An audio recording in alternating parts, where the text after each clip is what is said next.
Sae'Von Springer is the owner and founder of Native Assets. Any views expressed by Sae'Von or his guests are their own thoughts and opinions and do not reflect the opinions of Native Assets or the guest's respective employer.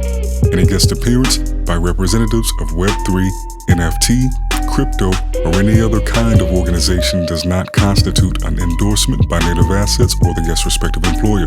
This podcast is for informational purposes only and should not be mistaken as financial advice. Always conduct your own due diligence and consult a qualified professional when considering any investments of any kind. Great day, great day. Welcome back to Native Assets. I'm Sae'Von Springer, founder and managing partner of Native Assets, author of the Blockchain Blueprint. And today, man, I feel like we've been on a streak of OGs, but we have an OG of OGs in the building today. So much so he's damn near rocking a red bandana, but he got a blue shirt on. So maybe he's set tripping. Maybe he's trying to politic and keep everything cool amongst the community. But all jokes aside, the gentleman who's with us today has been in the space collecting art for decades, doing this before NFTs were a thing, before, right click save was a thing, and is really building, in my humble opinion, one of the most important foundational infrastructure pieces of technology in this entire space. And I am flabbergasted that more people aren't talking about this tool, aren't using this tool. And my hope today is that this conversation will mobilize your ass to go to this website, go to this tool and use it so that you can avoid the NFT apocalypse. What is that? We'll talk about it, I promise. Jason Bailey, welcome to the show, man. How are you doing?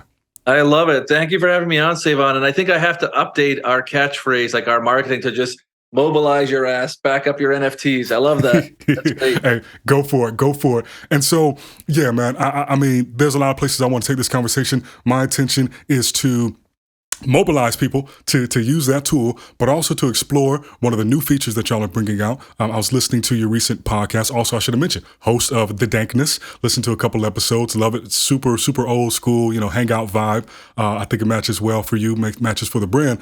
But you mentioned a new tool that y'all have that's supposed to help with artist curation. So I want to talk about that. I want to talk about the backup tool. And I also want to make sure that this isn't just another interview where you answer a lot of the same questions. So we're just going to have a little bit of fun too, as well. So to begin with, yes, let's do that thing where you give a little bit about your background and kind of just explain to people what you were doing, how you established your career before NFTs, how you got here, what happened that inspired you to make ClubNFT, and then we'll go from there.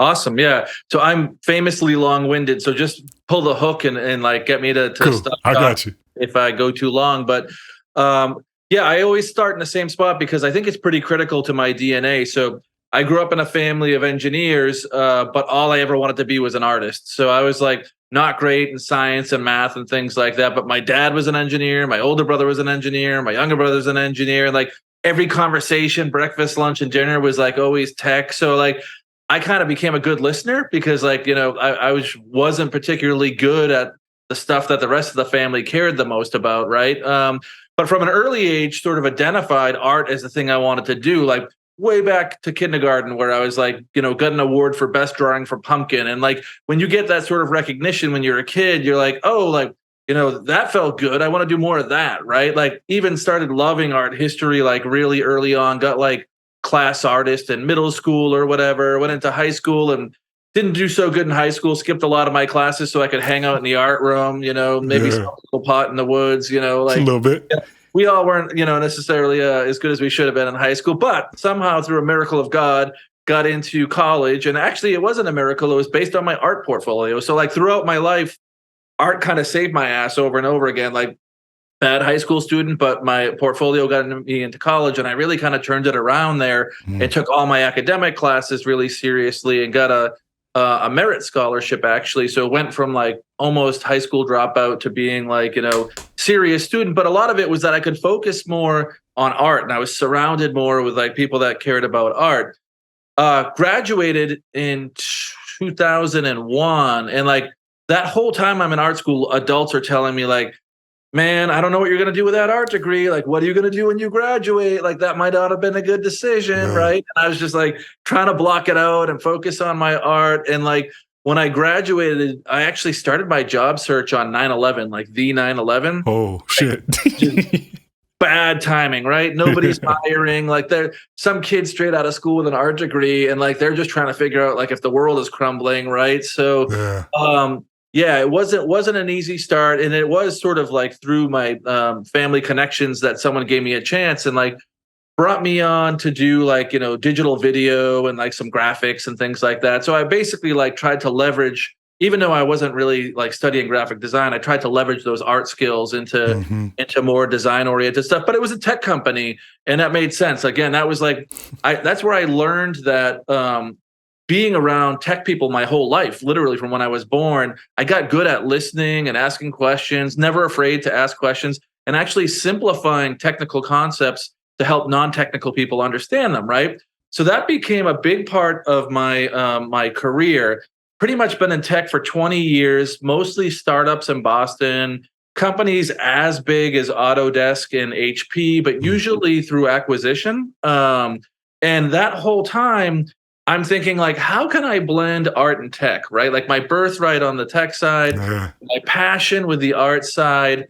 Went back 2007 to 2010. My wife, who's like super supportive, let me mortgage our house so that I could go back to grad school at nights, right? So I was like working day like crazy at a startup. Then every night I would go to class in grad school and study again, more like digital art. But again, I just wanted to be back around artists and like studying what I loved. So did that from 2007 to 2010. It gave me really early access to a lot of this digital art stuff that people are excited about now. Things like generative art. Like I've been studying and writing about generative art for a couple decades now, right? It's like just now getting really popular with NFTs and like so from there went on, worked for a bunch of other startups, including AI startups, was seeing what like some of the smartest people in the world from like MIT and Harvard were doing with AI. And it got me curious, 6-7 years ago, what are artists doing with AI and how are they using AI, right? So ultimately started artgnome.com. So that's where people call me Art Gnome now, but it comes from a blog called artgnome.com that blends art and tech together. And the name Art Gnome, people see the beard and they think it must be like a garden gnome or something like that. It's actually a play on the human genome. So I built this database. It's like the world's largest database of complete works by 20th century artists to try to help like fight with forgery and bring analytics, almost like what's that? Like Moneyball style, almost like how Moneyball took analytics and put it on sports. I was doing that with art in the early days. And I got like attention, like 538, which is like this big data journalism sports site, like came to my house and kind of put me on the map or whatever. Started getting invited to like Christie's and Sotheby's.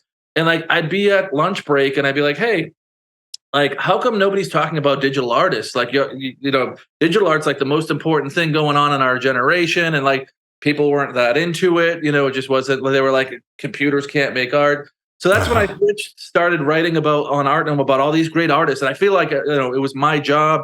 Always wanted to give back, right, on the art front. Because like art saved me, got me into college, got me my jobs, gave me my sanity, right? And I didn't see that many opportunities for artists. So it was always trying to find a way to elevate, other artists. That's when I discovered blockchain. So a friend of mine from the AI side, Ahmed Hosni, was like, hey, you care about like provenance, like, you care about digital art, you care about artists having like, being able to make money. This is like 2017. And he's like, the blockchain, solves a lot of these problems. And I'm like, yeah, that's cryptocurrency shit. Like I'm a nerd, but like, I'm not like a finance nerd. Like I can barely figure out my taxes and stuff like that. Like, I don't think you understand me, and he's like, no, I'm telling you, like, go check this out. So I spent a few hours and I wrote this article in 2017 called The Blockchain Art Market is Here. And I was so oblivious, Sae'Von, to like where we were in the entire crypto space that I had no idea that like crypto was going through the roof at that very moment. It was like that huge spike. So I woke up the next day and everyone was searching like art and crypto and art and blockchain. And my articles were coming up first. So I was getting like 100 emails. Like people were just like, can you answer my question about this? Could you fly to London and present at Christie's? Can you, shit. all over? So like, I'm like, do I tell them I actually only have done like a couple hours of research? Yeah, armchair expert. Right. So I'm just like, I'm going to say I'm an expert. So yeah, anyway, long story short, that got me into the community. I'm like, I got to talk to people in this space and really get to know them. And Rare AF in New York was like a month after I wrote that article. That's like Joe Looney, who invented Rare Pepe Wallet back in 2016, where like a lot of this stuff all goes back to. Bea and Judy from Data NYC, right? So 2017, 18, they're bringing in Ethereum and tokenizing artists' work from all around the world to explore a new, better community, you know, for artists.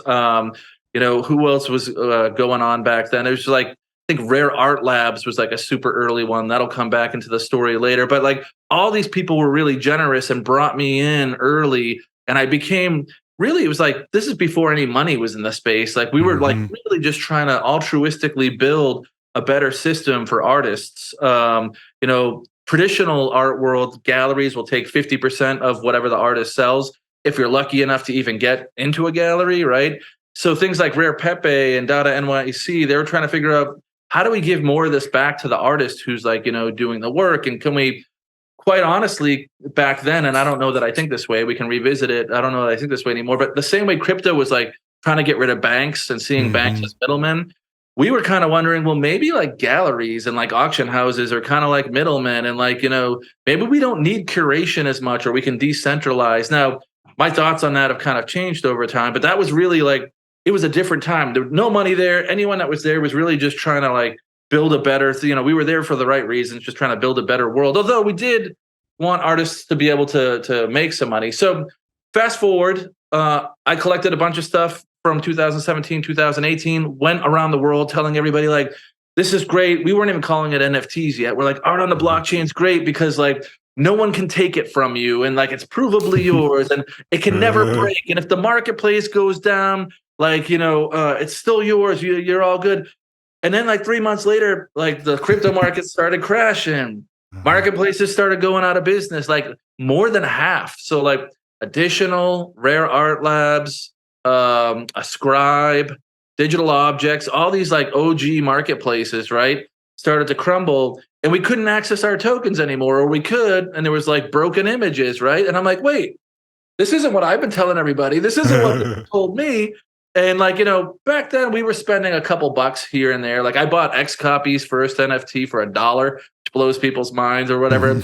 But like later when 2021 hits and all these NFTs are taken off and they're worth a lot of money, you know, a lot of those early ones I would have been able to you know, sell for a whole bunch, or even if I just held on to them. Like you never really want to lose an NFT. You're either buying it because you like it or you see it as an investment. Whatever your reason is, you don't want that NFT to break. So when I saw 2021 coming and I'm like, oh God, it's not just a few dozen people collecting art anymore on like just a couple of sites. This is like a many tens of billions of dollar like industry is starting to emerge.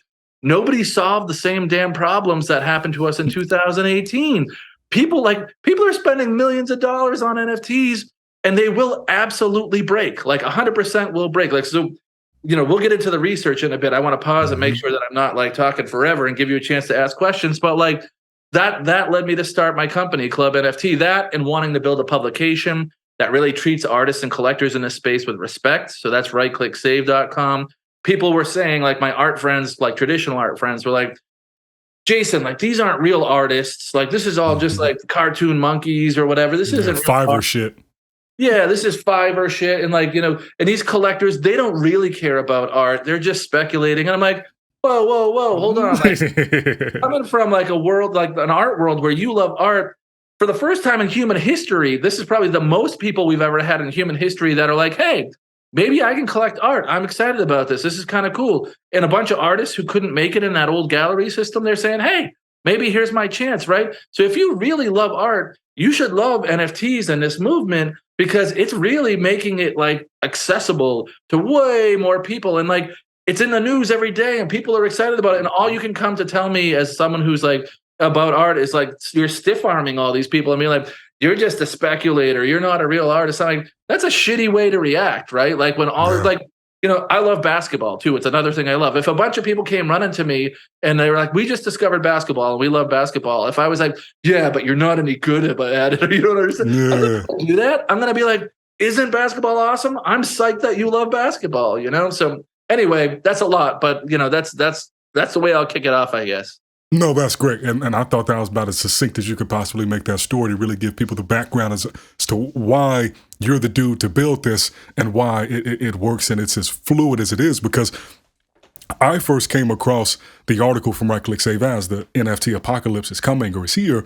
And when I first read through it, I was like, oh shit. Like, these numbers, I've spoken to Jason and I don't doubt that he thoroughly put this through some scientific research. So these numbers he's sharing is quite startling. And even when you just made the point very simply of like, hey, most new businesses fail. All of these damn marketplaces we see are what? New businesses that only exist because they got a whole lot of investment money. And then a lot of these NFTs went crazy. They took in their royalty. But at the end of the day, if that gravy train were to slow up and they really had some overhead because they grew too fast, that's like the recipe for collapsing and falling under.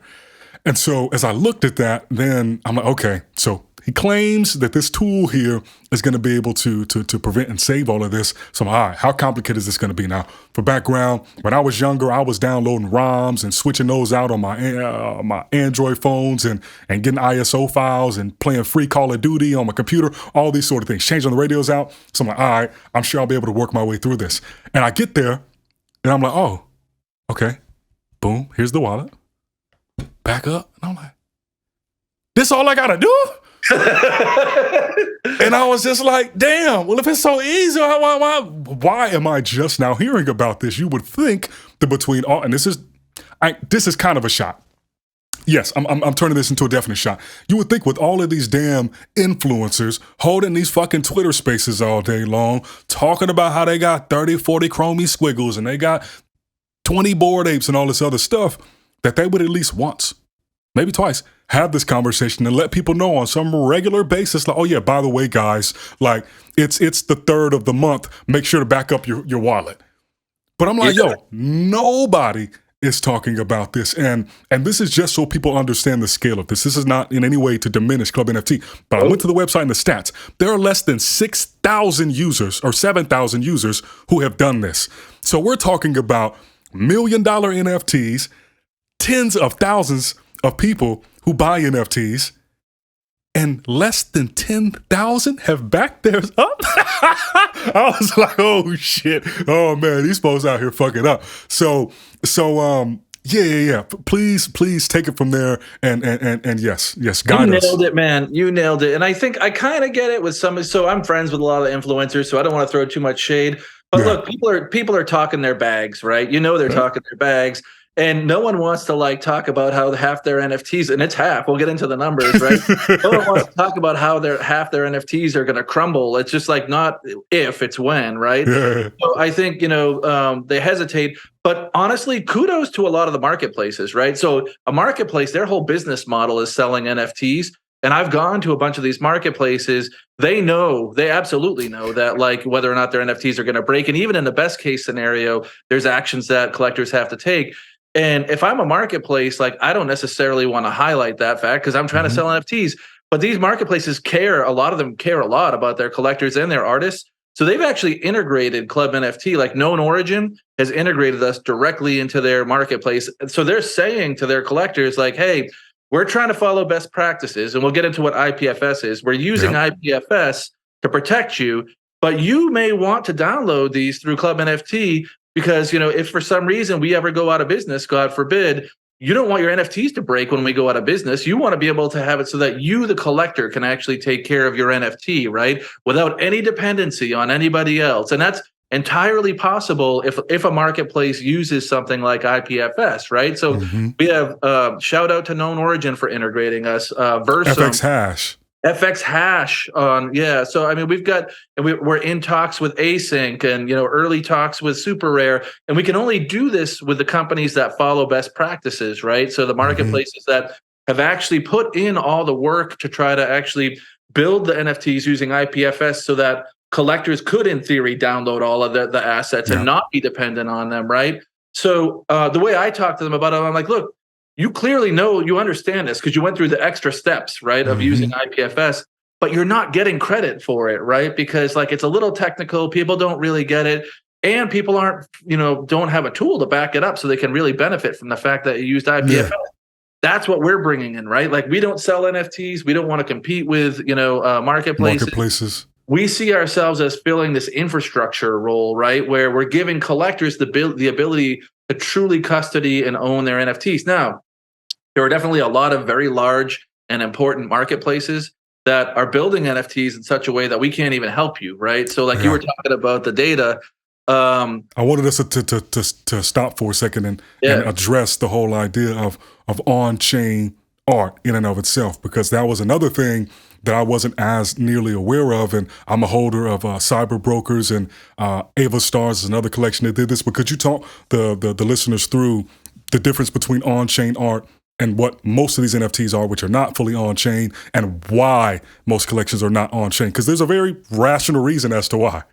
Yeah, no, it's so, and this is what blew my mind, right? Because I drank the Kool-Aid. I'm not super technical, right? And I heard about Bitcoin and the blockchain, and I immediately, when people were telling me they're doing art on the blockchain, I thought, well, the art is on the blockchain, right? Yeah. So I'm going around telling everybody that, and then, like, I found out the hard way, like, oh, it's almost never, it's less than 10% of the time when you buy an NFT, less than 10% of the time is the art actually fully on the blockchain, right? And the reason why, you can think of the blockchain as being like a database. It essentially is. Sometimes people call it a distributed ledger, and it's great at tracking transactions and distributing them so that everybody can see them, so that they can't be messed with, right? But it's horrible for file storage. It will never be good for file storage. Not only is it bad now, it's not what it's designed to do. It's not designed to store large files, right? So even medium-sized image files, if you want to store them on the blockchain, the Ethereum blockchain, it's thousands of dollars, right? Thousands. So you can't do a market where, like, every single NFT, like the base layer before you even get started, is like $10,000 just to store the damn image, right? So people do really creative things. Like with art blocks, they do have a cool setup where some of the code that produces the art is small enough that they put that on chain, right? Or Cyber Brokers. I know Josie, I just had on the Dankness, my podcast, and like, I know she went out of her way to try to figure that out. But you, as an NFT collector, should just assume that 90% of your Ethereum NFTs, and we did someone else did a research on this anonymously and made all the data available. And my data scientist, Nick Ladek, downloaded all the data, verified the entire study, right? And then we found another study that was done independent of ours, and like all the numbers, and we look at our own collections, the 7,000 collections that we're backing up. And the numbers are pretty consistent that 10% are fully on chain. It's about 40% that are, and I mix these two up, 40 or 50% for these last two categories, but about 40%, I believe, are on private servers. So those are, what's a private server for folks that maybe aren't technical? That essentially means that, like, if I started Jason's NFT marketplace tomorrow, right, I would just like get some server storage space on Amazon.com, and it would just be Jason's private marketplace, your NFT / the image, right? Now, the problem with that, for that 40% of your collection, right, is that when I go out of business, that link breaks, right? Because there ain't no more Jason's Marketplace.com. And they're not paying for that server. And that file's not paying for that server, right? So now your token, which is the thing you're actually buying that does live on the blockchain, right? Your token has a permanent link out to a broken image, right? And some old school collectors will be like, but Jason, the token is the art. Like, these are, fuck out of here. These are my boys, though, like the old school people that, like, they're like been like trading crypto since like day one or whatever. They love tokens. But I'm like, tell that to like the people that have spent millions of dollars in 2021 and 2022, right? Who spent hours looking for an image that they love, right? Fell in love with that image, like researched the artist, care about the artist. Those people are not thinking the token is the art. They're thinking the art is the art, right? So when it's on private servers and you have this permanent link from the token out to the art, and the marketplace goes under, you're screwed, right? There's no better way to describe it. And I actually can't help you there. ClubNFT can't help you there. Like, all I can tell you is, like, ask the marketplace if they use IPFS or not before you go and buy, and stop buying the ones that are on private servers. But there's really not much that can be done for those ones in terms of resale, right? Because you could tell somebody, if you go to resell it in 5 years after one of these marketplaces is down, you can say, no, trust me, this is really what that image looked like, right? But like, no one's going to pay you based on that. They're going to be like, I get a link pointing to nothing, right? So then the remaining 50%, use something called IPFS, which is magical. Like, I don't know why more people aren't talking about IPFS. To me, it's just as exciting as the blockchain in terms of technology. So here's what IPFS does for you. A few things, and they're all important. If I buy a photo of a sailboat, like an NFT that's a photo of a sailboat, right? If the artist used IPFS when they minted, they upload that photo, it looks at all the bits and bytes of that photo, and it creates a unique link. It's called a hash that goes back to my token. That means nobody can ever change that sailboat, right? We call it rugging in this space. Like, so if you don't have that unique link, someone, including the artist, if they decide they don't like you, could change that to like a pile of dog crap instead of your beautiful sailboat, right? And now your $1 million token doesn't point to the art that you bought anymore, right? IPFS makes sure that it can never change because it's looking at the you could call it like a thumbprint, the unique thumbprint of that image, right? And it's wiring it right into the token. So even though it's stored off chain, right, it's keeping track of what it is and going directly to the token. Thing number two that relates more to ClubNFT that's super important about IPFS.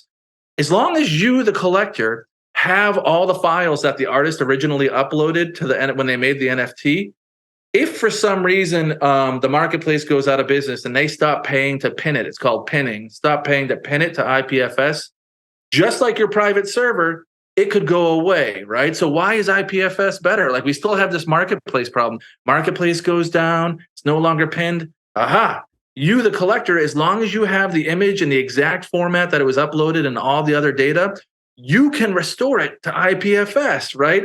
So this is pretty freaking amazing. Using IPFS means that the image can never change on you, right? No one can rug you.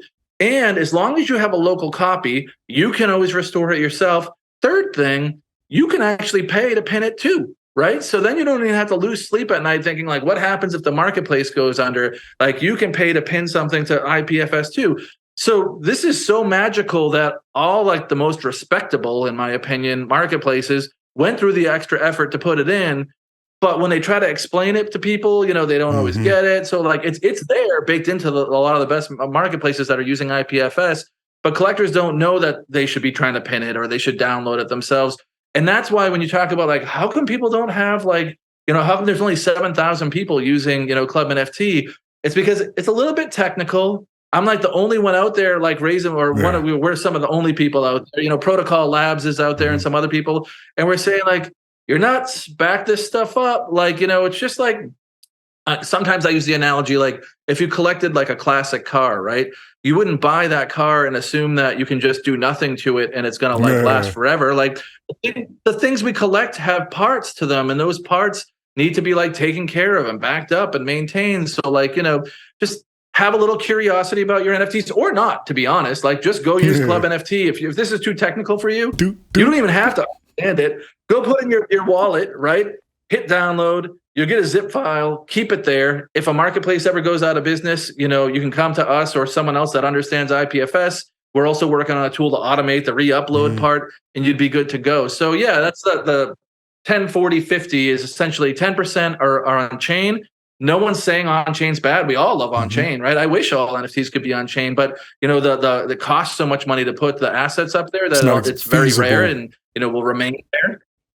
Yeah, it's just not that feasible. And then about 40% are kind of doomed. I people push back and they're like, "Are they really doomed?" I'm like, I can't help you, recover it. And like you made the point, Sae'Von, that like the oldest marketplaces in the NFT space can't be much older than 4 or 5 years. I'm thinking like, OpenSea has been around for a while, and like, Super Rare and like Known Origin, those guys come in like 2018. So by anyone's definition, those are startups, right? And we recently saw, and I love the Super Rare guys and my brothers, like I literally bought the first token on Super Rare, brought them some of their early artists, and they're doing the right thing with IPFS. But look, they just laid off 30% of their team, right? That's usually not a great sign of health financially. OpenSea just laid a whole bunch of people off too, right? And I want to see all of these marketplaces flourish, and I see them as partners and friends. But we have to be responsible in educating collectors and say, like, look, it's gonna. Is there a world where we have 100 marketplaces 5 years from now? I don't think so, right? Like I look at like when video first came out on the internet, right? There were like 100 different places you could go to watch digital videos, right? But like today, if you're going to go watch a video, you're going to YouTube, right? It's pretty much like, or you know, Vimeo. that's the place. And Vimeo's like the backup. Right. It's marketplace consolidation. Yeah, right. You know, so that's a natural phenomena that we see, like this marketplace consolidation. You add on top of that the volatility of the crypto markets, right? And it's hard. I can tell you, as a CEO of a company that works in Web3, like it's feast or famine, right? Like one day people are throwing money at you for investment. The next day they're like, "Why do you exist? We're not going to give you anything."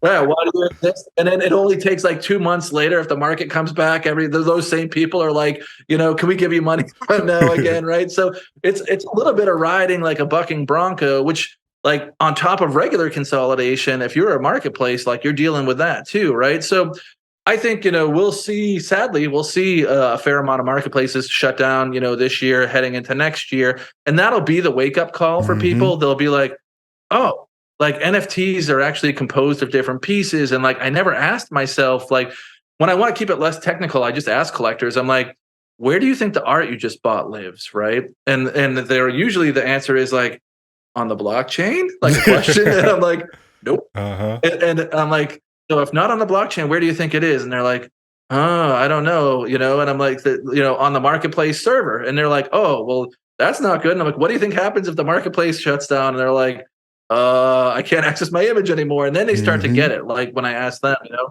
And then I try to bring in IPFS, you know, and explain, like, I'm not telling people don't buy NFTs. I'm a huge collector and have been from day one of the most OG collectors there are. I buy almost daily. Like, you know, I tend to buy newer, like less discovered artists on Tezos. So I'm buying all the time. So I'm not trying to scare people. You're trying to protect people, NFTs, man.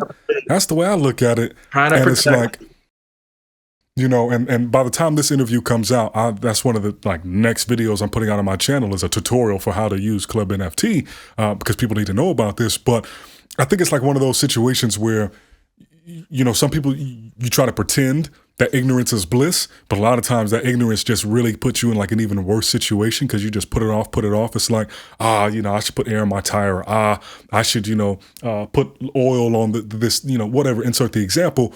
But by putting it off, you then wind up in a situation where it's like, damn, and, you know, it was, when I made the trends video, because I put out this joint, you know, trends for 2023 and predictions, one of them I put in there was like, yo, I believe on-chain art is going to have a renaissance. And unfortunately, it's not for a great reason because we've seen FTX remind people to like, not your keys, not your coins. That Bitcoin maxi shit is real. And then we also saw, you know, with Celsius and Voyager, we've just seen so many of these instances that have taught us these hard lessons. Like, okay, algorithmic stable coins are a cool idea, but, you know, that Luna thing, I'm going to think a little bit harder next time before they talk about, you know, some 20% yield. And so I'm like, yo, it's very, very, very, very, very, very probable that we're going to have a similar, you know, kind of watershed event with NFTs where people go and look around us like, damn. You know, back before that event, we had no idea. We didn't treat it that seriously. We thought that the token was the art. And it's like, nah, the token is literally your key to access all of those things. It's the thing that carries around. And when you press it, like, boom, you get to access the rest of it. And it shouldn't come to that. We shouldn't need to see the NFT apocalypse for people to take these steps. And that's why I'm like, yo, it's important to get this tutorial out. It's important to have these conversations. And, you know, it's like, bet. You and I both know this. The moment something like that happens, that's what all the Twitter spaces are going to be about. So, all right, guys, so here's how you back up your NFTs. All the influencers will have Club NFT headbands on, and they'll be like, I was the first to back mine up, and this and that. You know, they're like, yeah, you know it. You know, I mean, it's true. You know, like the trick for us is to make sure that we're, you know, around long enough to outlast the first round of marketplaces that go under, right? So that people can see. I'm convinced everyone will come running, you know, once they see it for themselves. But there's two things, you know, there's people need to see it to believe it, but then there's also, you kind of hit on it, like tomorrow, this is true story. Tomorrow I have to go to the dentist, right? And like, it's important to go to the dentist, right? I don't brush enough. I don't floss enough. So I'm not looking forward to going because the dentist is going to give me like a lecture or whatever. And there's a big part of my head that's like, I could just reschedule this, right? Because like, it's not going to be fun. I don't want to go to the dentist, right? But like, you got to go to the damn dentist, right? So I think sometimes, sadly, people think of Club NFT, if they haven't tried it yet, they're like, it's not a fun thing like buying new art, or like it's probably going to be hard, or I'm going to feel stupid, or like, it'll be too complicated or whatever. So like, I think sometimes people classify it as being like this hard, difficult thing. But like, to your point, we might have made it too easy. Sometimes people don't realize that they're done, because you put in your public wallet address. We don't connect to your that's wallet. the other crazy that would introduce thing. security risk. Yep, we don't need to connect to your wallet because that would introduce new security risks. So you literally just put your wallet address in. So we can't do anything malicious, even if we wanted to, which clearly we don't. You hit one button, right? And it just goes through. And it's the same way like Google is constantly scanning through all websites and can like find updated versions of the websites and give people information on that. We scan through your wallet, which for newbies sometimes sounds scary. They're like, wait, you can see everything I collect? And that's when I have to go back and do like blockchain 101. And I have to, I'm like, yeah, that's the way the blockchain works. I can see all the money like in there too. Yeah, like everybody can see everything everybody does. Like, that's kind of like the way the blockchain works, right? So we scan through, and within seconds, we can show you all your NFTs, the images of all your NFTs, all the links. What we really do is look for all the links out of your NFTs, right? And we see, are they going to private servers that are going to shut down when the marketplace shuts down? Or are they going to IPFS? Like, where are they going, right? And we don't make, some of the marketplaces kind of got a little beef with us because they were like, hey, we want a better rating or this, that, and the other. And I'm like, we don't even do ratings. We're literally looking at the NFTs you make.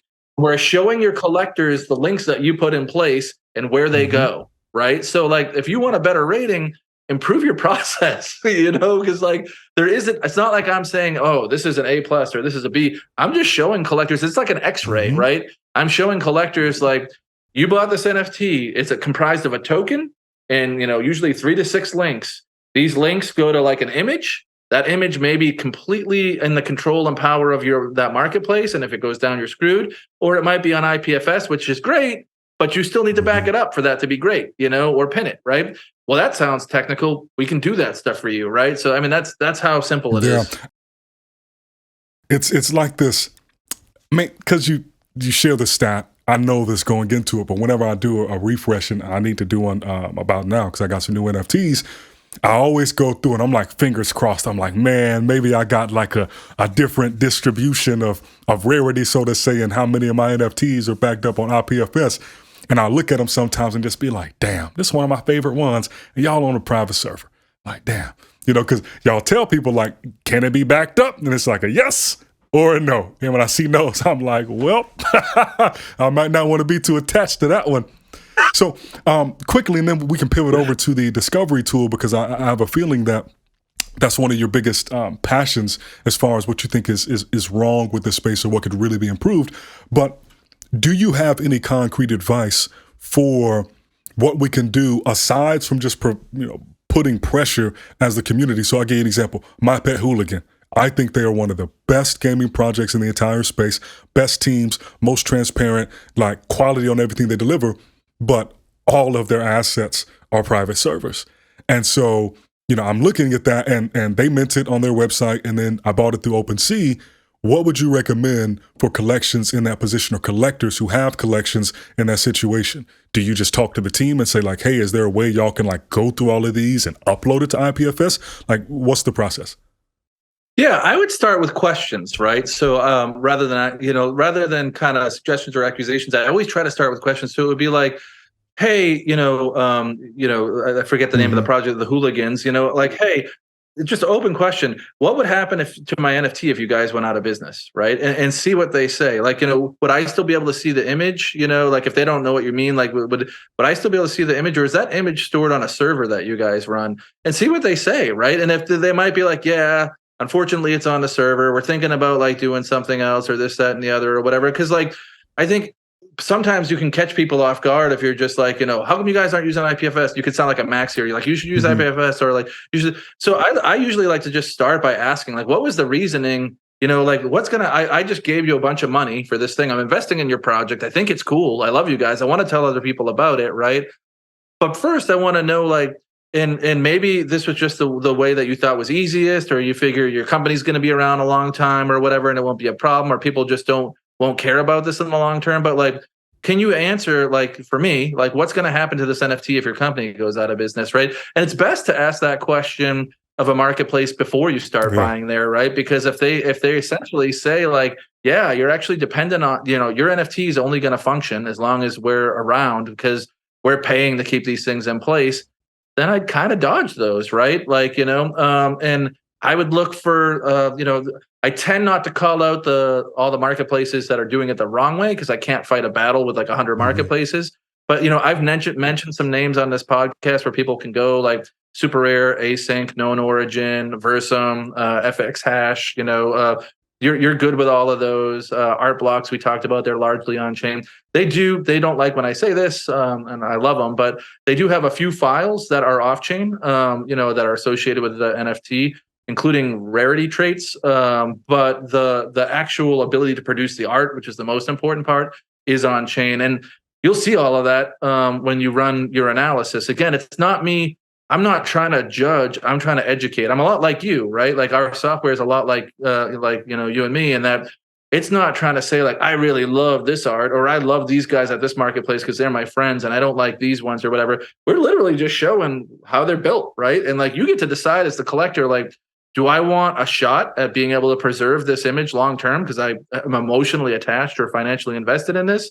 Or do I believe this random marketplace, one of many marketplaces out there, is somehow going to exist long enough that I can pass this thing down through my family? Like, it's just, that's the question that I think you should be asking. So yeah, I don't, sometimes people get upset in this space. We see a lot of flame wars and trolling on Twitter. Like, I try to treat everybody with respect. So like, and sometimes there's a real answer or whatever, but like, I would go and say like, hey, I love this NFT. Can you just let me know what the plan would be if you guys shut down? Because, is it on a private server? Does it use IPFS? We didn't really get into Arweave. That could like be its own episode or whatever, but sometimes people use Arweave. My one line on that is like, they promise forever storage. And like, to me, that's kind of like, if I can sell you the Brooklyn Bridge or that.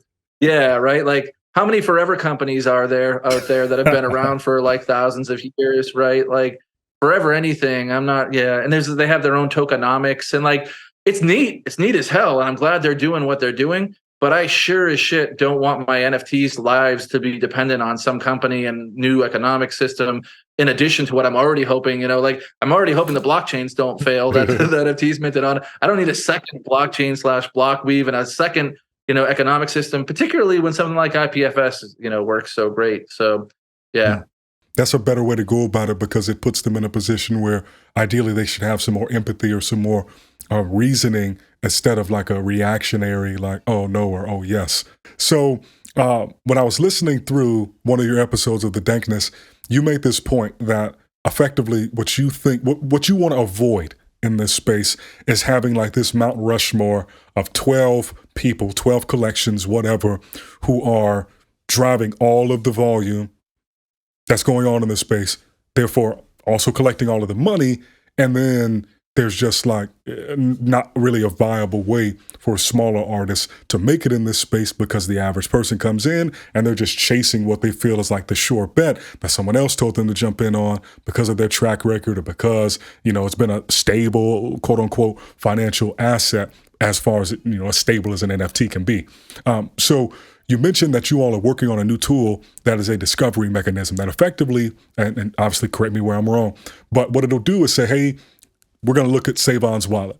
Based on Sae'Von's wallet, it seems like he likes, he's collecting these artists. So who else collects these similar artists, but what's in their wallet, and what is the delta between those two wallets? And so since y'all have interest in this common artist, but you don't know about this artist that this other person has collected, how about we inform you about that person? Because this is now a way to show y'all have some overlap, but there's a difference in what y'all are paying attention to. Get that in front of you, and now you're more exposed to potential artists, and these new artists have greater exposure, which can then kind of create this flywheel of these people getting support without needing to raise $450 million, or without needing to be, on the front page of OpenSea every single day.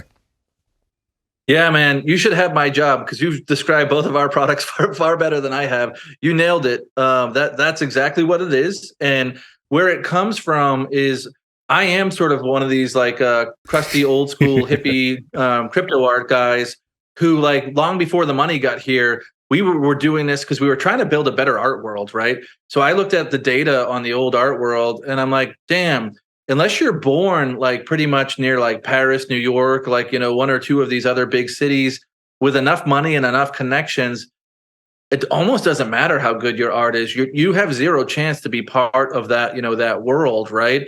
And that's messed up, right? Like that's not you know, I love art and I want as many people as possible to be able to make art and I want as many people as possible to be able to collect art. But when I've talked to people, you know, a lot of my friends that are in tech that have some extra money and like think they like art and would like to collect it, they were telling me like, yeah, I've been into like one gallery and it was like, you know, kind of like scary because they like stare at me when I come in and it's all white walls and like, you know, I feel like I don't know enough about art history and this, that, and the other or whatever. But now with collecting NFTs, they love it. They just hop on and they find artists they like and they can chat with them and like, you know, buy the work that they want.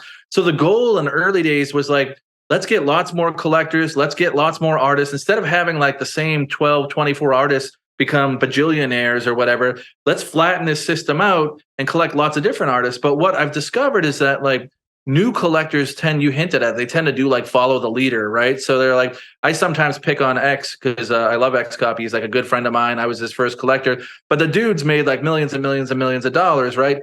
He doesn't need you to like buy, you know, he's going to do very well regardless, right? But all these other artists out there that are like trying to like, you know, poke their heads up and be like, hey, what about me, right? We need a system to help discover those people and connect them with collectors that they're going to love, right? So that was the thinking. And we built Pathfinder, an algorithm specifically to do that, right? This tool, super easy. Right now works with Tezos alone, which I actually love. Like for folks that don't know, Tezos, you can buy like world-class art for like $4 or $5. The gas fees are like pennies, right? Like compared to like, I love ETH too. I'm not a maxi, but like for new collectors, if you want to collect on the regular for like, you know, skip your cup of Starbucks and support an awesome artist somewhere from around the world, like Tezos can't really be beat. So as Sae'Von described, right, we'll look at your wallet, look at what you've already collected, or you can put in somebody else's wallet if you're curious about, you know, their recommendations. And if I'm collecting work by Sae'Von and Tom and Sarah or whatever, right? It's going to go look at everybody else in the world, every other collector that also has work by Sae'Von, Tom, and Sarah, and it's going to say, well, who do those people all have in common that Jason's not collecting it? Ah, you know, Julie, right? It turns out they all love Julie, and they all started buying work by Julie in the last week, right? So like that signal's pretty strong. Like this is somebody new that's starting to take off a little bit. And we make that recommendation. So we do that across lots and lots. We give you lots and lots of recommendations using variations of that algorithm so that you can get in early and you can change the price range to a price that like fits, you know, what you want, right? We have a bunch of different filters that people can use. And really our goal is to like broaden the number of artists that people collect, right? And connect them with new artists that they're going to love. They just don't know how to find them out there. There's like so many marketplaces, so many people on Twitter, so much going on. It can feel like a lot of noise. So it's another tool where, you know, surprised there aren't more people using it, but the people that do use it, they're like, oh man, they call it the wallet drainer because like it connects you to so many artists that you love that like so quickly that like, you know, you have to go get more Tez because like, you know, it you know, it's doing a little bit too good of a job. We are looking at launching something like that for Ethereum. Yeah, it's like a power My that suspicion, you, and I haven't, you know, it's like, do you want to put that out there? And it's like all of a sudden you're just like driving floors up crazy.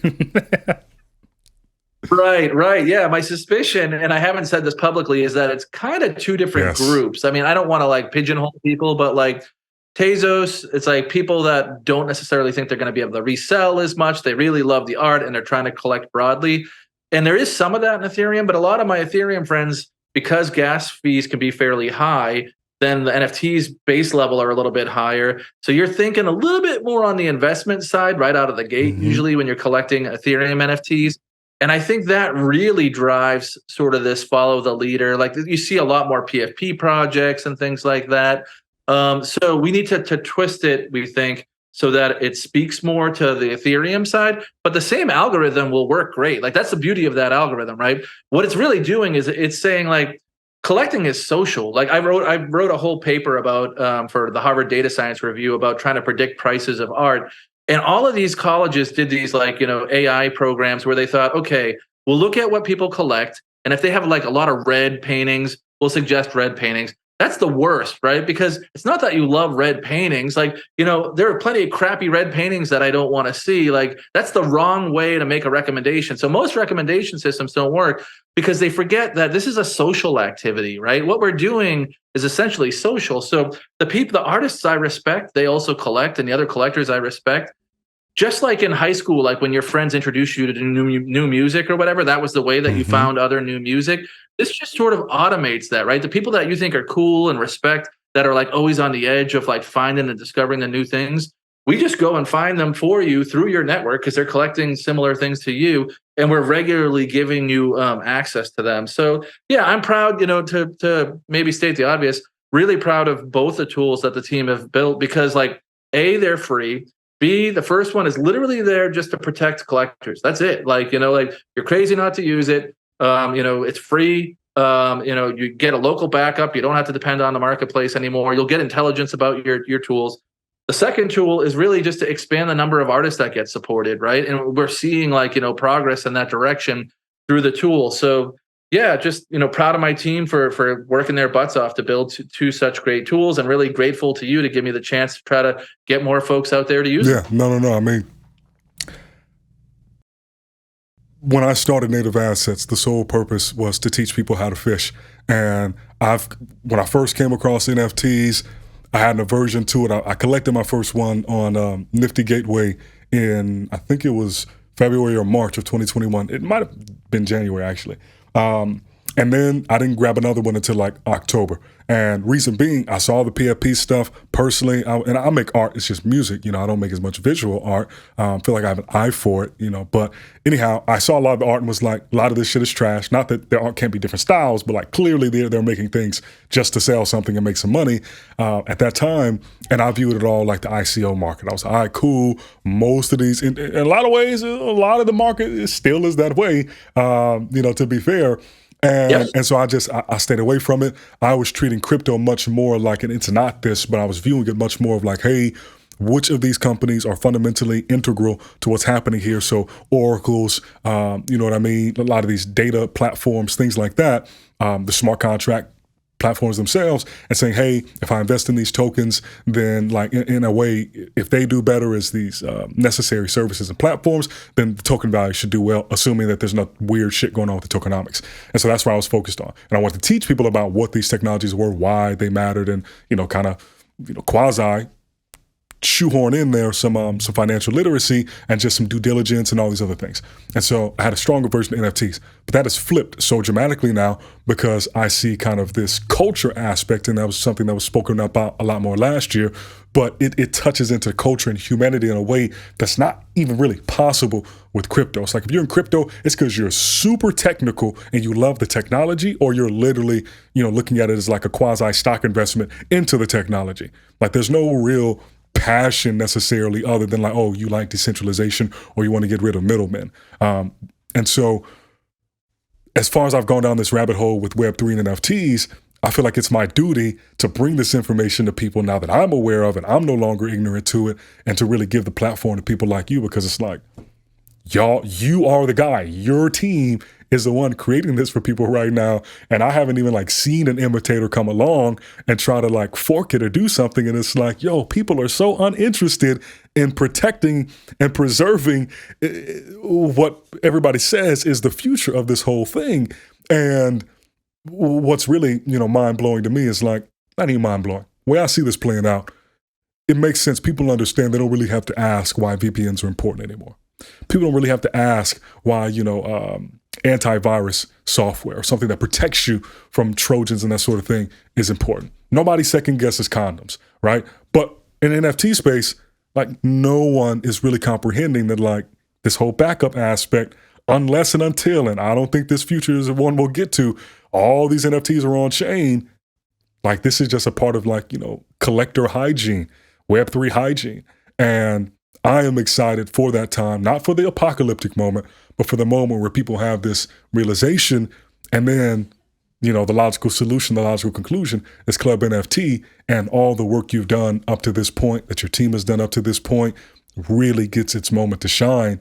And because I feel like you're doing so much to give right now, even so like a tool like Club NFT, how do you fucking monetize that? Like there are no ads served to me when I go on that platform, right? So like there's so much love in what it is that you're doing and what you're building. And, you know, I'll go on a leap and say that because of just your energy and how much you give out, like, sure, you know, you can take care of your house, you can take care of your bills, but it's a much different situation than these marketplaces that pop up and they're like, yo, we're going to be rent seekers and just take a piece. And it's cool to be a rent seeker, but it's a different value proposition of what really is making the ecosystem click and work. And I can't think of a better guy to really, you know, be able to be at that moment. And yeah, I'm looking forward to that. I appreciate it, man. Yeah, when I started the company, because I was a known person and an early collector in the space, a lot of my VC friends or investor friends or startup friends were like, "Hey, can I give you money to start an art fund? Like, you go pick work, and because like I did well, right? And personally, so they're like, you go pick work, and you know, we want to make some money off of it or whatever." And I was flattered, but I'm like, that would destroy the thing I love. Like, I love collecting art, right? And if I'm trying to like get profit from my friends or whatever, and under the pressure, like, you know, I don't think I want to do that. And then some other people came and they're like, I want to give you money to start a marketplace. You know, all the artists trust you, you know, all the collectors, like, start a marketplace. And I'm like, look, my friends are the ones that started these other marketplaces. They're really smart. They have a 3-year head start on me. I don't want to compete with them. And we don't really need more marketplaces, right? And they were like, well, what do you want to do in this space? And I said, look, the biggest problem that no one's talking about, it's the same today as it was 2 years ago, is that all these NFTs are going to break if people don't actually figure out, if we don't get some literacy out there and get the tools in people's hands to be able to protect them. And they're like, well, what does that market look like? Like, how much money could you make? And I'm like, I don't know, but I know it's the biggest problem. And usually when you solve big problems, right, like eventually people come around and like, you know, things go well. So, you know, at some point we'll have to charge and we'll have like pro features. I want to make sure there's always like a free version, but like, in terms of executing against our mission and solving this problem, couldn't be more proud of the team. You know, we do need to get more users, so appreciate the airtime, you know, and ability to try to get the word out with other people. But also, just want to say you do a phenomenal job in terms of communicating. One of the best communicators I've talked to in the space, just making things, you know, easier to understand and less intimidating. Not to mention, you just have a super cool voice, and I could hear you talk about anything. So. You know, I appreciate, we need more people like you know, out there educating people in a way that's, you know, less intimidating and friendly and smart. Like, so, you know, keep up the awesome work. And thanks for having me on as a guest. No. Thank you, Jason. This has been an honor, a real pleasure. Let the people know where they can find more about Club NFT and get in contact with you. Yeah, so it's clubnft.com, pretty simple. And then I'm on Twitter all the time. I'm Artnome, Artnome. So there's no G in there. Sometimes people see the beard and they think like a gnome, but it's Artnome, Artnome. Happy to answer any questions you have whatsoever. And if I can't answer them, I have a team of super smart people that can go deeper than I can. So we're literally here. I literally have a bunch of brilliant engineers, you know, on the payroll who just want to answer all your questions for free about how your NFTs are constructed, what you should do to protect them. You can debate with them, you can challenge them. No one's going to get mad. Like, we want to have that conversation, and you know, they get paid pretty well to be there to answer those questions, and I'm opening them up. They're there for you. So any question you have, if you're like, how does my NFT, is this a good NFT? Is this constructed well? Not like, I can't tell you like, is this going to go up in value or down in value? But any question about backing up NFTs, NFT construction, things like that, like, we will literally answer all your questions and you know, never stop. So we're here for you. And then one other thing that that Jason left out there, rightclicksave.org. So rightclicksave.com. We actually got the .com. That's a longer story about me having too many beers one night and spending a lot of money on a domain. But I was like, this domain is so good, I have to get this domain. And yeah, good shout out. So rightclicksave.com. It's really some of the smartest people from all around the world, like professors in like, you know, digital art and like, you know, artists and collectors and like just really amazing, diverse group of thinkers from the community that are all writing about the most important issues in NFTs. And by most important, I don't mean like, you know, what's the coolest color dick butt to collect or whatever. Like, I mean, like, you know, are we being inclusive enough as we architect this entirely like new system? Or like, you know, how should museums think about NFTs and things like that? So like, if you want to get your think on, rightclicksave.com is the place to go. Really, really proud of that as well. Yeah. Highly recommended. Highly recommended. You know, I'm big on doing your diligence and learning. So definitely check all that out. Once again, been an honor, been a pleasure, Jason. And we will have to do this again soon, my brother. I appreciate you. I would look forward to it. Yeah, thank you, Sae'Von. Really appreciate it. Talk soon.